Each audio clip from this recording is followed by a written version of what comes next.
하나님께서 주신 말씀은 시편 30편 말씀입니다. 시편 30편 1절부터 8절까지 말씀 제가 먼저 봉독하도록 하겠습니다.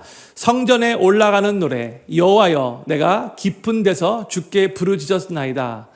주여, 내 소리를 들으시며 나의 간구하는 소리에 귀를 기울이소서. 여호와여, 주께서 죄악을 감찰하실진데 주여, 누가 서리이까? 그러나 사유하심이 주께 있음은 주를 경외케 하심이니이다. 나 곧 내 영혼이 여호와를 기다리며 내가 그 말씀을 바라는도다.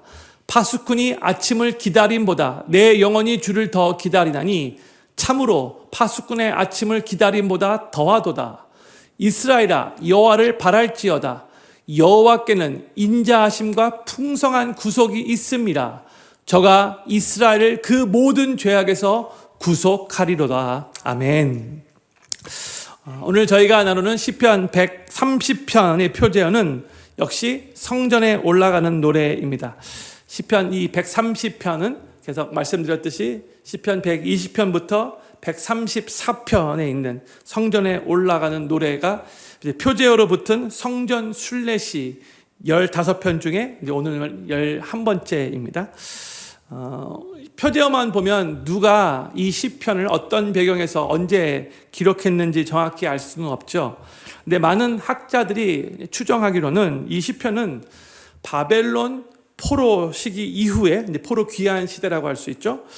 이스라엘 백성들이 예루살렘으로 이제 귀환하고 나서 오랜 시간이 흐른 후에 에스라 시대에 기록한 시였을 것이라고 추정을 합니다.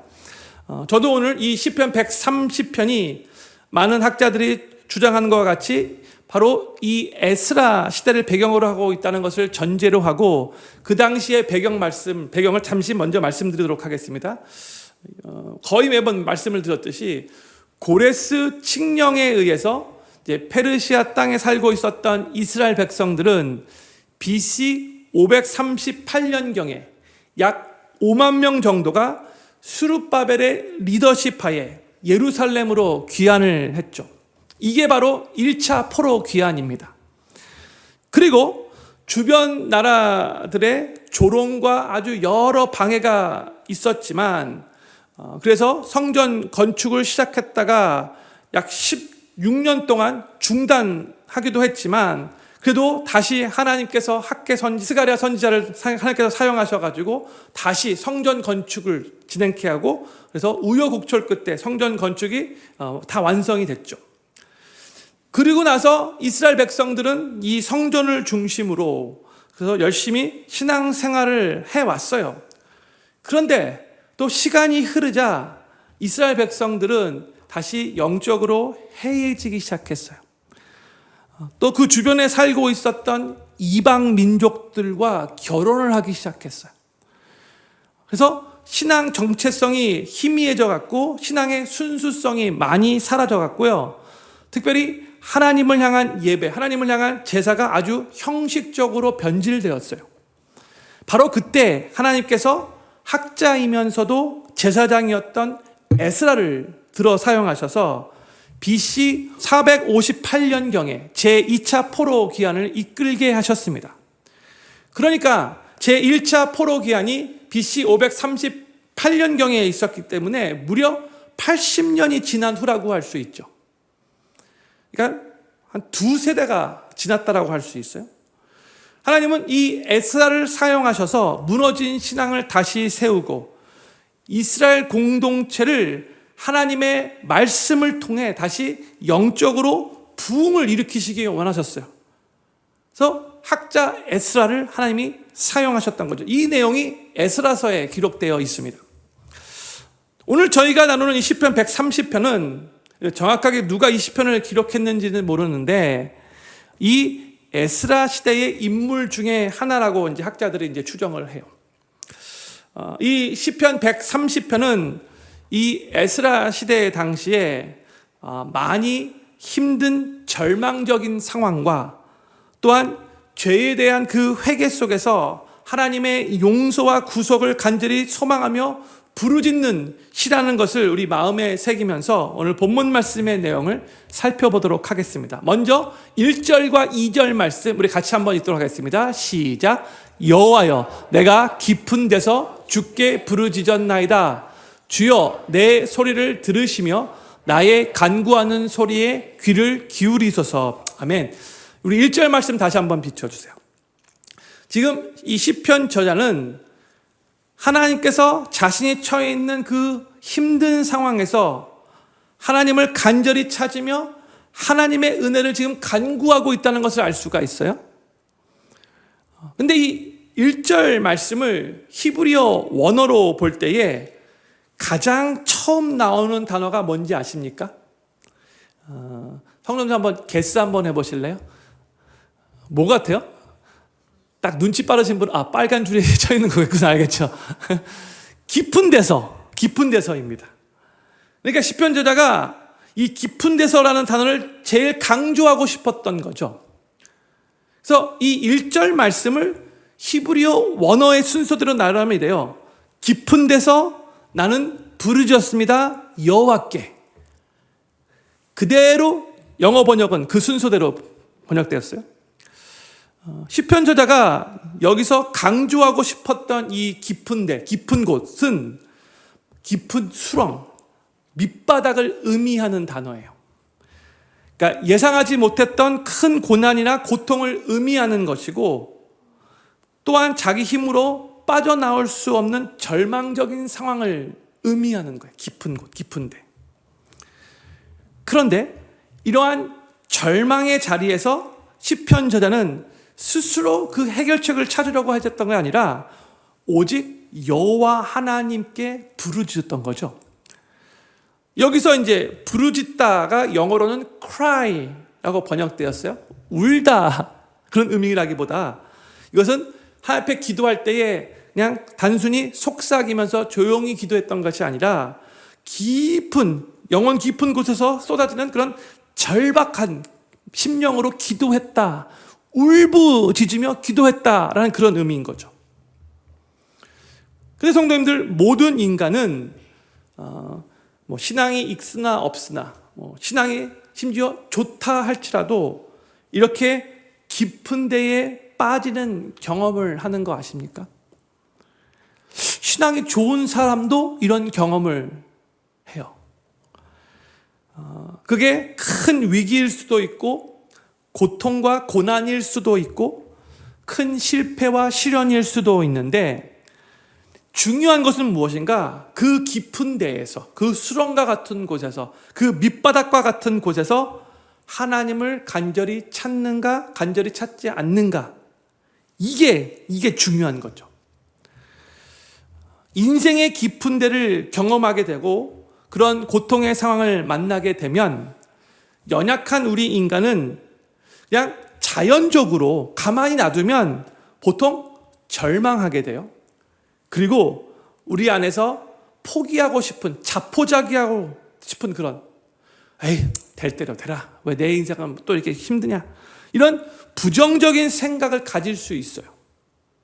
그런데 바로 그런 상황에서 하나님만을 간절히 찾으며 또 기도하는 자가 있죠.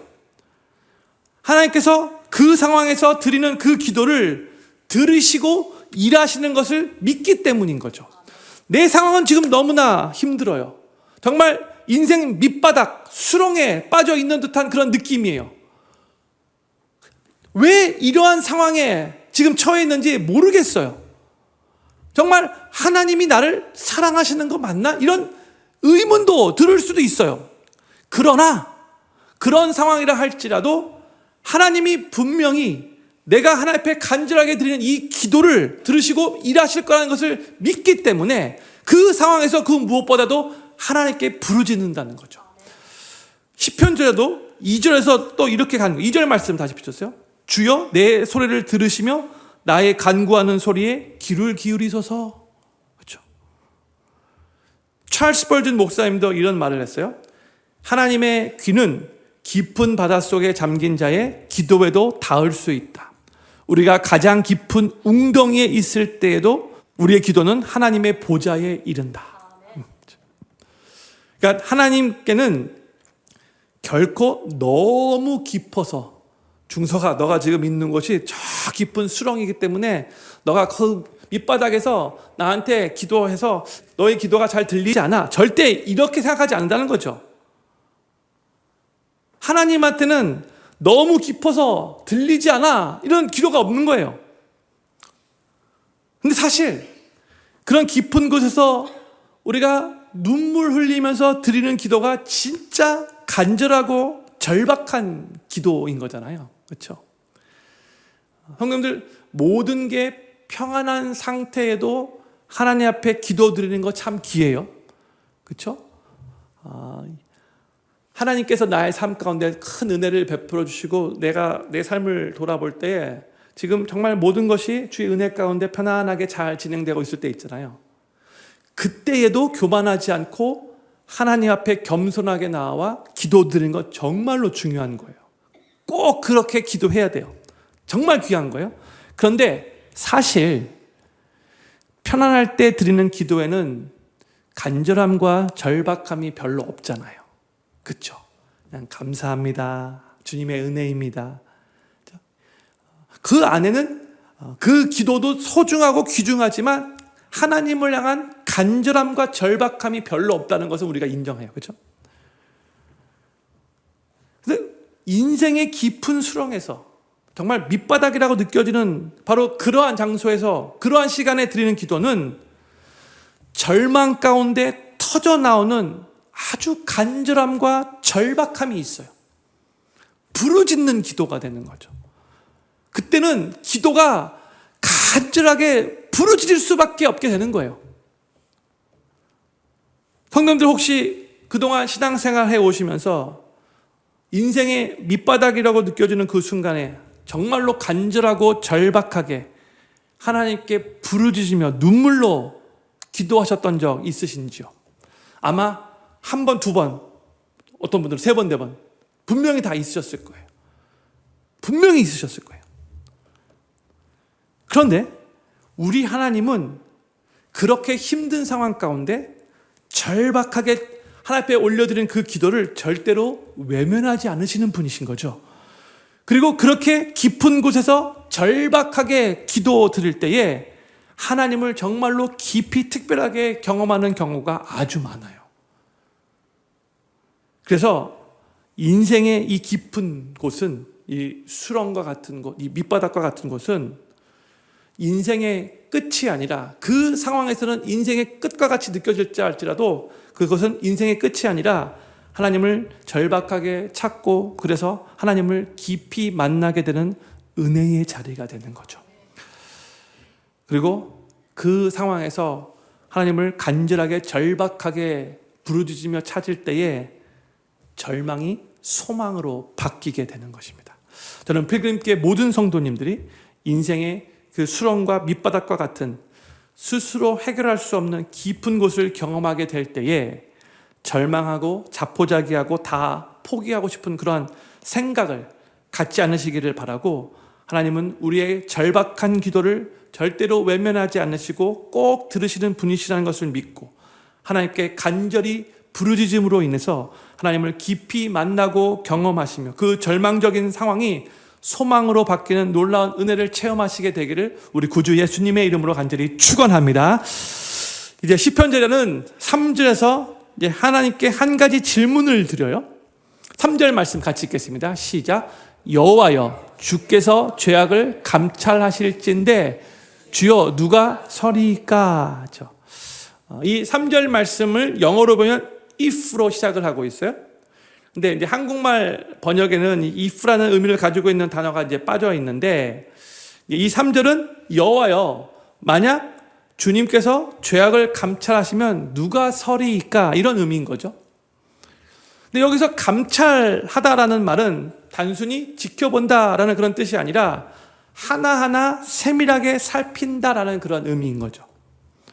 즉 하나님께서 우리의 모든 죄를 하나하나 세밀하게 살피시는 분이신데 누가 그 주님 앞에 설 수 있겠습니까? 이런 의미인 거예요. 그리고 이 질문에 대한 대답은 뭐예요? 아무도 없다. Nobody. 그렇죠? 노바디예요. 저도 지금 이렇게 성도님들 앞에서 아주 거룩하게, 이게 거룩하게 안 보이는지 모르겠지만 하여튼 설교한다 할지라도 하나님께서 저의 모든 죄를 하나씩 하나씩 성도님들에게 다 보여준다면, 다 노출시킨다면 저 이렇게 당당하게 설교 못해요. 하나님 앞에 딱 당당하게 설 수 있는 사람 아무도 없어요. 다 쥐구멍에 다 숨어 들어갈 수밖에 없어요. 그렇죠? 그 우리 인간의 죄성이 연약한 모습이에요. 아무도 없어요. 모든 인간은 다 죄 아래 있기 때문에 인간의 의지로는, 인간의 의로는 그 어느 누구도 하나님 앞에 당당하게 설 수 없어요. 그렇죠? 이 성경의 가르침이에요. 그리고 우리가 신앙생활을 정말로 오래 했다고 할지라도, 교회에서 봉사를 엄청나게 많이 했다 할지라도, 또 하나님께 헌금을 엄청나게 많이 드렸다 할지라도, 그렇다고 해서 하나님 앞에 당당하게 설 수 있는 게 아니에요. 모든 인간은 다 하나님 앞에서 동일하게 죄인이에요. 그렇죠?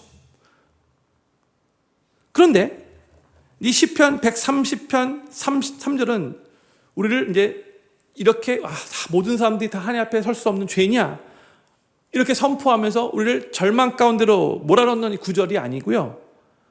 이걸 통해서, 이 질문을 통해서 이제 우리의 삶에 우리 스스로 하나님 앞에 설 수 없지만 하나님의 죄 용서하심의 그 은혜를 그 다음 구절에 연결시키기 위해서 먼저 3절 말씀을 이렇게 질문으로 시작한 거예요. 이제 시편 저자가 4절에서 이렇게 말을 합니다. 같이 읽겠습니다. 시작. 그러나 사유하심이 주께 있음은 주를 경외케 하심이니이다. 아멘. 이 4절이 그러나로 시작하고 있죠. 영어로 but 시작하고 있어요.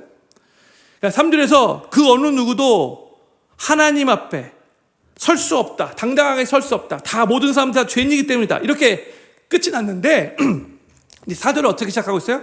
그러나라는 이 접속사로 상황이 완전히 지금 반전되는 거죠. 그 어느 누구도 하나님 앞에 설 수 없지만 그러나 사유하심이 주께 있습니다. 이렇게 고백을 하고 있는 거예요. 여기서 사유하심은 영어로 보면 forgiveness라고 번역되었어요. 죄 용서함을 뜻하는 거죠. 그런데 이 단어가 히브리어로 볼 때는 살라흐라는 단어인데 이 단어가 구약 성경에 46번 나와요.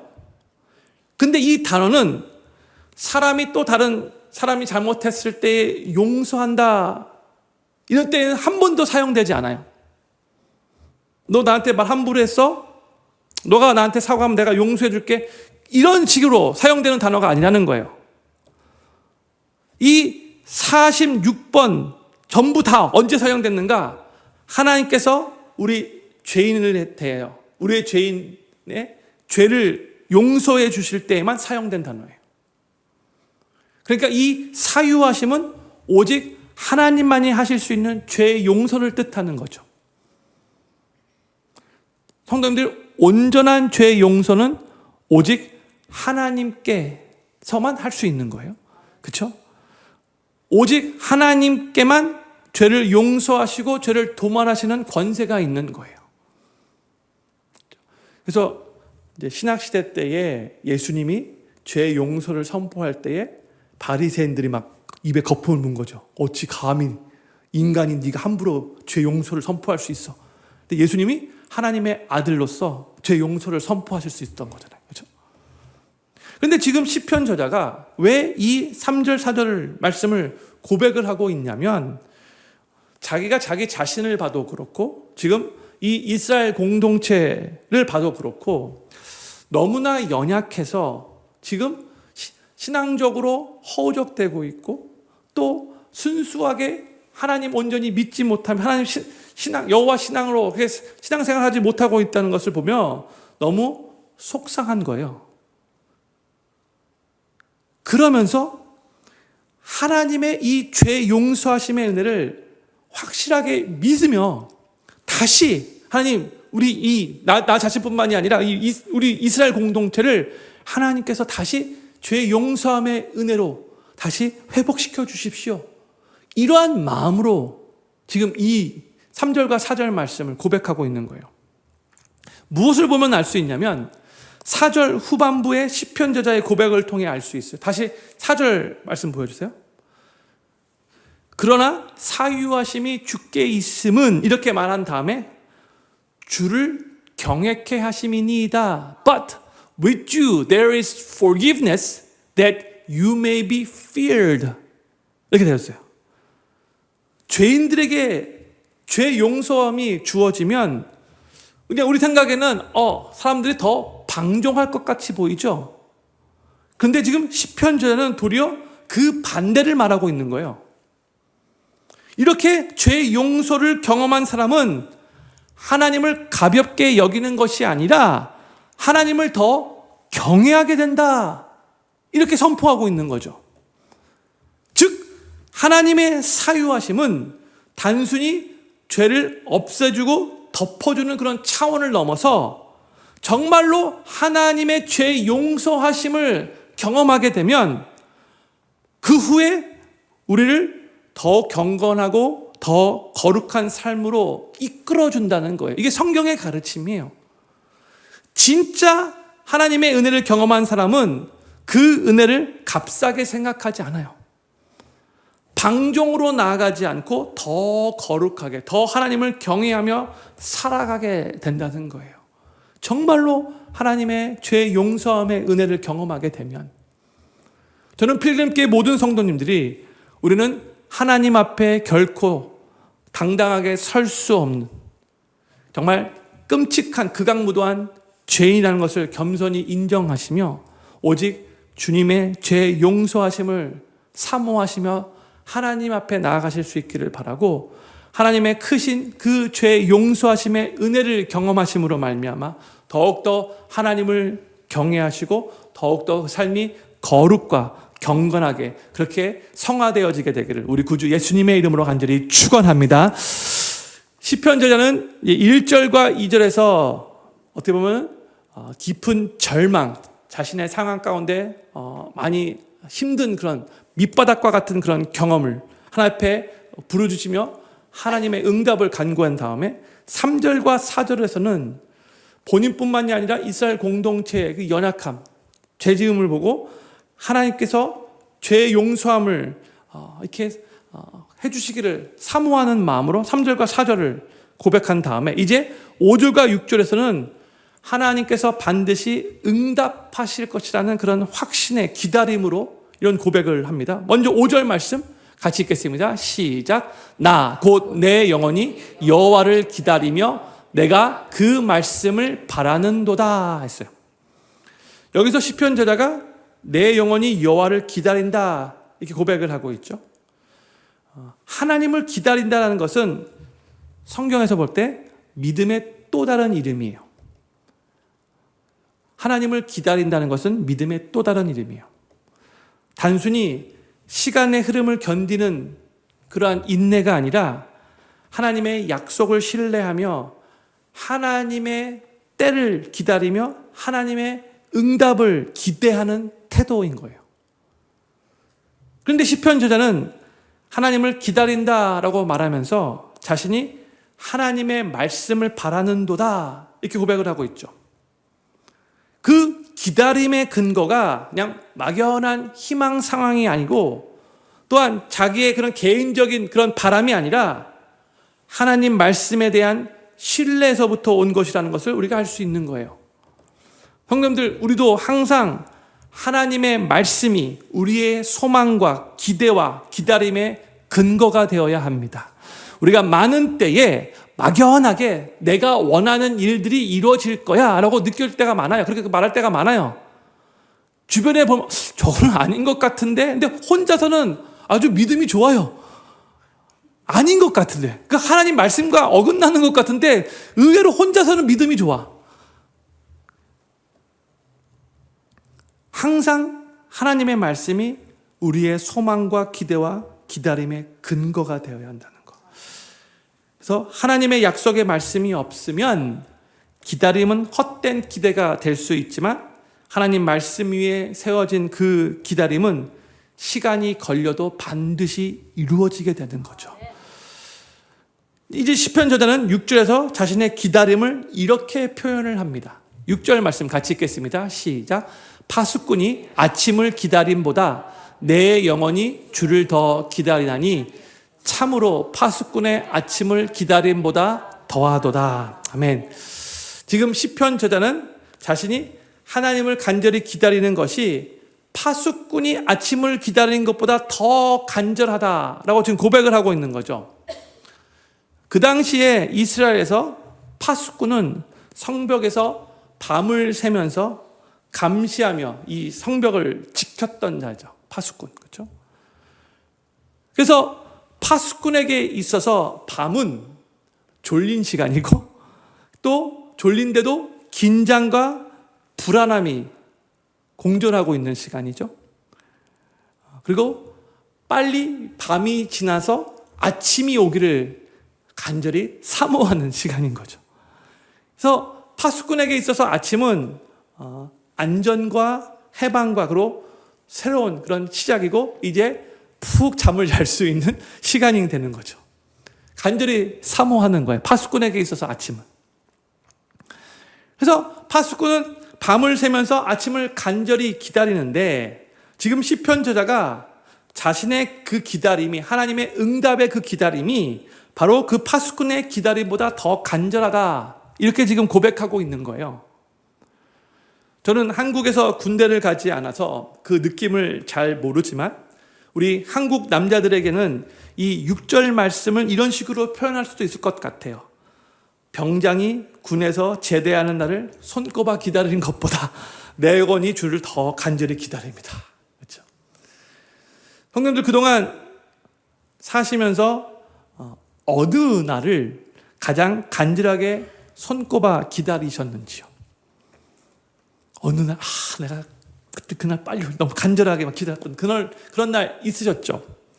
제가 말씀 준비하면서 제 인생에 가장 간절하게 손꼽아 기다렸던 날이 언제 있는가 한번 생각을 해봤는데 잘 생각이 나지 않았는데 제가 전에 한번 장례식 때도 이 말씀했는데 제가 중학교 8학년 때 미국에 온 지 얼마 되지 않아서 이제 가족들과 친척들과 디즈니랜드를 함께 가기로 한 그날 엄청나게 기다렸어요. 어린 나이에 디즈니랜드 간다고 너무너무 사모하며 설레이는 마음으로 기다렸어요. 그리고 또 하나는 결혼식 많이 기다렸어요. 이 두 번째는 어쩔 수 없이 이렇게 말할 수밖에 없다는 거. 그런데 파수꾼이 아침을 기다린다는 이 말은 파수꾼에게 아침은 반드시 오는 것과 마찬가지로 그 기다림은 막연하지 않고 확실한 기다림이라는 그 의미가 여기에 포함되어 있는 거죠. 파수꾼이 아침을 간절히 기다리는 그 이유가 아침은 꼭 올 것을 알기 때문에 기다리는 거죠. 그렇죠? 내가 밤새 계속해서 눈 뜨고 이 성벽을 지금 지켜야 되는데 정말 아침이 오는 건 맞아? 내가 몇 시간 동안 하루, 이틀, 3일 계속해서 이 지금 파수꾼으로 이 성벽을 지키고 있어야 되는 거 아니야? 좀 썰렁하지만 그게 아니란 거죠. 파수꾼은 확실하게 알아요. 내가 이제 오늘부터 지금 이 시간부터 보초를 서게 되면 8시간 후에는 분명히 아침이 온다는 거. 이거 확실하게 알기 때문에 막연하게 기다리는 게 아니라는 거죠. 군대에서 제대의 날은 반드시 오지는 거는 거 맞아요. 그래서 그날을 모든 병사들이 하루하루 손꼽아 기다리는 거죠. 어떤 사람은 얘기를 들어보면은 D-100일부터 날짜를 잘 달력을 지어가면서 그렇게 기다린다고 해요. 그러니까 단순히 그냥 희망 상황이 아니라 확실한 현실이기 때문에 아무리 힘든 훈련과 고난의 시간이 있어도 계속해서 인내하며 그날을 기다릴 수 있는 거죠. 마찬가지로 시편 저자는 하나님의 응답과 하나님의 그 구원의 은혜를 그렇게 확실히 오게 될 거라는 것을 알았기 때문에 이것은 막연한 기대가 아니었고요. 하나님은 반드시 말씀하신 대로 하나님께서 하나님의 그 뜻을 우리 삶에, 내 삶에 또 이스라엘 공동체에 이루실 거라는 그런 신뢰 가운데 그렇게 하나님을 기다렸다는 거예요. 성도의 삶은 기다림의 연속이라고 할 수 있어요. 그렇죠? 하나님께 기도드릴 때 하나님께서 거의 대부분 즉각적으로 응답해 주시지 않아요. 그렇죠? 많은 때에 우리 더 기다리게 하세요. 그렇죠? 그때 우리는 하나님의 약속의 말씀을 붙잡고 인내하며 믿음으로 기다려야 돼요.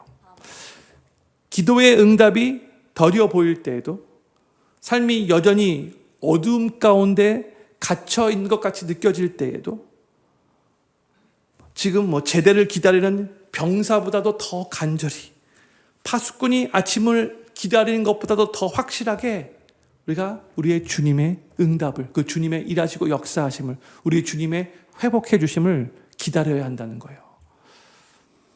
그 기다림은 그냥 막연한 기다림이 아니에요. 확실한, 하나님이 꼭 이루어 주실 기다림이라는 것을 믿으며 하나님께서 정하신 때에 하나님의 방법으로 이루실 거라고, 하나님께서 가장 최선의 길로 나의 삶을 인도하실 거라는 것을 소망하며 믿음으로 기다려야 한다는 거예요. 그렇기 때문에 우리는 더더욱 하나님의 말씀을 붙잡아야 하는 거죠. 저는 필그림교회 모든 성도님들이 인생의 깊은 자리에서 때로는 하나님의 응답이 더딘 것 같이 느껴질지라도 낙심하지 않고 하나님의 약속의 말씀 붙잡고 인내하시며 소망 가운데 기다리실 수 있기를 바라고, 파수꾼이 아침을 기다리듯 간절한 마음으로 하나님을 기다리며 반드시 하나님의 때에 하나님의 방법으로 하나님께서 가장 선하게 완전하게 이루어 주실 것을 믿음으로 바라보시며 끝까지 인내하시며 승리하시게 되기를 우리 구주 예수님의 이름으로 간절히 축원합니다.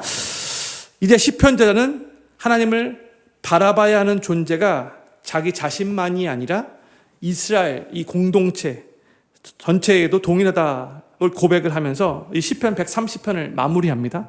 7절과 8절 말씀 우리 같이 읽겠습니다. 시작. 이스라엘아 여호와를 바랄지어다. 여호와께는 인자심과 풍성한 구속이 있음이라. 저가 이스라엘을 그 모든 죄악에서 구속하시리로다. 아멘. 다시 7절 말씀 비춰주세요. 이 시편자는 자기 개인의 기도로부터 시작해서 이제 공동체 전체로 이 기도를 확장시키고 있어요. 7절이 이스라엘아 여호와를 바랄지어다 이렇게 시작하고 있는데, 여기서 이스라엘아라는 이 호칭은 신앙 공동체를 향한 부름인 거죠.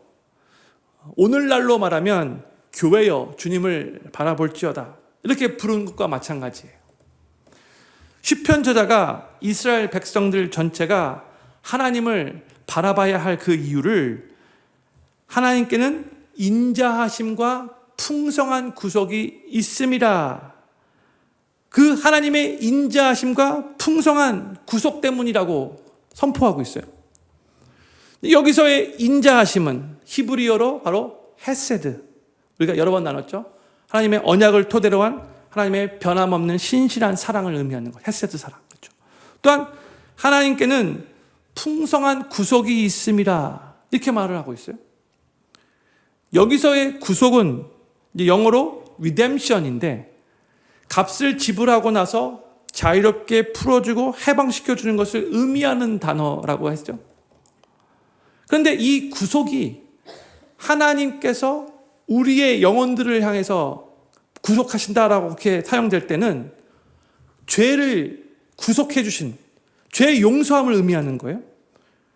그러니까 지금 문맥상으로 볼 때도 하나님께서 죄를 용서해 주시고 그 용서해 주신 그 대상에게 자유함을 주신다는 것을 의미하는 거죠. 그런데 바로 이 하나님의 구속이 풍성하다, 그렇기 때문에 우리가 여호와를 바라야 된다 이렇게 말하고 있는 거예요. 풍성한 구속, 부족함이 없는 넘치는 주님의 죄 용서함의 은혜를 말하는 거죠. 이 말은 어떠한 죄라 할지라도 하나님 앞에 나와 하나님 앞에 진심으로 회개하면 하나님께서 그 죄를 용서해 주시고 그 삶을 다시 회복시켜 주신다라는 그런 의미인 거죠. 풍성한 구속. 그렇죠? 그런데 아까도 말씀드렸듯이 이 7절과 8절은 이스라엘 공동체를 향한 말씀이잖아요. 그렇기 때문에 이스라엘 공동체가 과거에 지금 현재도 마찬가지고 요 시편 저자가 이 시를 썼을 때에도 하나님께 또 죄를 짓고 또 하나님 보시기에 부끄러운 일을 하고 또 하나님께서 막으셨던 그 이방인들과의 그 통혼도 하고 하나님께 예배를 드린다고 말하면서도 그냥 형식적으로 예배드리고 이 신앙생활을 하는 것 같이 보이지만 그냥 껍데기 같은 그런 신앙에만 멈추는 바로 그 모습. 바로 그러한 상황에서도 하나님의 백성이 하나님 앞에 다시 나와 온전히 회개하고 하나님 품으로 돌아오려고 할 때에 하나님의 이 언약의 사랑, 헤세드의 사랑으로 하나님께서 이들을 용서해 주시고 이 이스라엘 공동체를, 신앙 공동체를 다시 회복시켜 주실 거라는 그런 의미로 지금 이 말씀을 선포하고 있는 거죠. 그러면서 8절로 와서 이 풍성한 하나님의 구속에 대해서 또 선포를 하는데 하나님께서 이스라엘을 그 모든 죄악에서 구속하실 것이다. 이렇게 선포하면서 이 시편 130편을 마무리하고 있어요. 이 하나님의 풍성하신 구속의 은혜는 1차적으로 이 포로 귀환 시대 때에 예루살렘으로 귀환한 이스라엘 백성들에게 이제 하나님께서 그동안 해이해진 바로 그 상태에서 다시 하나님이 이들에게 은혜를 베풀어 주시고 놀라운 회복을 하나님께서 허락하실 거라는 그런 1차적인 의미가 있는데 또한 이 8절 말씀은 장차 오실 메시아를 기다리던 이 구약 성도들에게 또 소망이 되는 말씀이 된다고 해요. 그리고 오늘 우리는 지금 신학 시대를 살아가고 있는데 우리 예수님을 믿는 크리스천들에게는 이미 이 풍성한 구속의 은혜가 예수 그리스도의 십자가에서 성취되어 그 예수님을 믿는 우리 크리스천들이 이 풍성한 구속의 은혜를 지금 누리고 살고 있죠. 그래서 사도 바울이 에베소 1장 7절에서 이렇게 선포하고 있어요. 우리 같이 읽겠습니다. 시작. 우리가 그리스도 안에서 그의 은혜의 풍성함을 따라 그의 피로 말미암아 구속 곧 죄 사함을 받았으니 아멘. 예수 그리스도께서 십자가 위에서 우리 대신 피 흘리시며 죽으시면서 단번에 once for all 모든 죄를 다 속량하셨고 이제 그 예수님을 믿는 모든 성도들과 교회 공동체는 그 십자가의 구속의 은혜 안에서 구원과 죄사함과 자유와 회복을 누리며 살아갈 수 있게 되었죠. 그래서 시편 130편 7절에서 여호와께 풍성한 속량이 있다, 구속이 있다라는 이 말씀은 곧 예수 그리스도 안에 있는 은혜의 풍성함과 영원한 죄사함의 구속으로 성취된 거죠.